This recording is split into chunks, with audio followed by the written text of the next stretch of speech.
हलाल खाना और हलाल सर्टिफिकेशन एक बार फिर मुद्दा का विषय बन चुका है। मुख्यमंत्री योगी आदित्यनाथ ने हाल ही में हलाल सर्टिफिकेशन के गलत इस्तेमाल को लेकर चिंता जाहिर की है। सरकार का ये एक्शन पुलिस में दर्ज की गई एक शिकायत के बाद आया है, जिसमें 8 एजेंसियों के खिलाफ कथित तौर पर फर्जी और गैर कानूनी तरीके से हलाल सर्टिफिकेट बांटने का आरोप लगाया गया है। शिकायत में जिन एजेंसियों पर आरोप लगाए गए हैं वो है हलाल इंडिया प्राइवेट लिमिटेड और जमीयत उलेमाए हिंद हलाल ट्रस्ट का नाम शामिल है। इन पर आपराधिक साजिश, धोखाधड़ी और अलग अलग समुदायों के बीच तनाव बढ़ावा देने का भी आरोप है। इन्हीं सब आरोपों के बाद आम लोगों के हेल्थ को देखते हुए उत्तर प्रदेश में अब हलाल सर्टिफिकेशन मौजूद रहने वाले खाने की चीजों के बिकने पर प्रतिबंध लगा दिया गया है। इसी बीच बजरंग दल ने हलाल प्रोडक्ट पर पाबंदी लगाने की मांग की है। बजरंग दल का आरोप है कि इस पैसे से आतंकियों और उनकी गतिविधियों को फंडिंग की जाती है।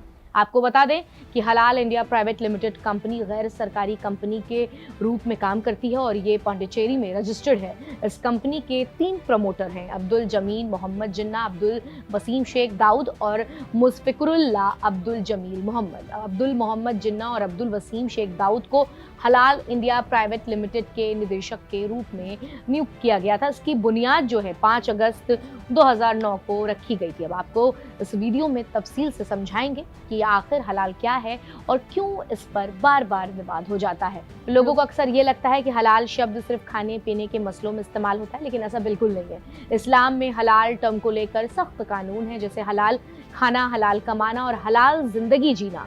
हलाल अरबी का एक शाब्दिक अर्थ है जिसका मतलब जायज होता है। अंग्रेजी में कहे तो जस्टिफाइड और हिंदी में कहे तो उचित। कई बार लोग हलाल टर्म को मीट और गोश्त से जोड़ते हैं, लेकिन आपको बता दें कि हलाल और झटका किसी जानवर के गोश्त को नहीं बल्कि काटने के तरीके और उसके ज़बह करने के तरीके को कहा जाता है। इस्लामिक मान्यता के मुताबिक जायज़ तरीके से ज़बह किए हुए जानवरों का ही गोश्त खाया जा सकता है। इसमें जानवर को हलाल करने का एक खास तरीका होता है, जिसमें छुरी से जानवर की गर्दन की नस और सांस लेने वाली नली को काटा जाता है। इस वक्त एक दुआ भी पढ़ी जाती है जिसमें अल्लाह का नाम लिया जाता है और पूरे खून निकलने का इंतजार किया जाता है और इस पूरे प्रोसेस को ही ज़बह कहा जाता है। इस दौरान जानवर पूरे तरीके से स्वस्थ हो, इस बात का भी ख्याल रखना बहुत ज़रूरी है।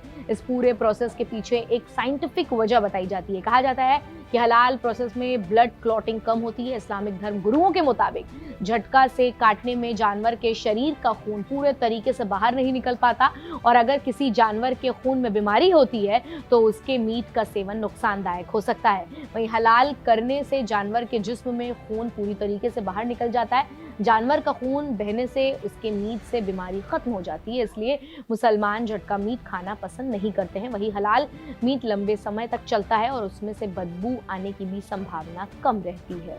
फिलहाल इस वीडियो में इतना ही। आपको हमारा ये वीडियो कैसा लगा हमें कमेंट सेक्शन में लिखकर जरूर बताएं और मुझे यानी अलीशा हैदर नकवी को दीजिए इजाजत और ऐसी तमाम अहम जानकारियों के लिए सब्सक्राइब कीजिए इंडिया डेली लाइव।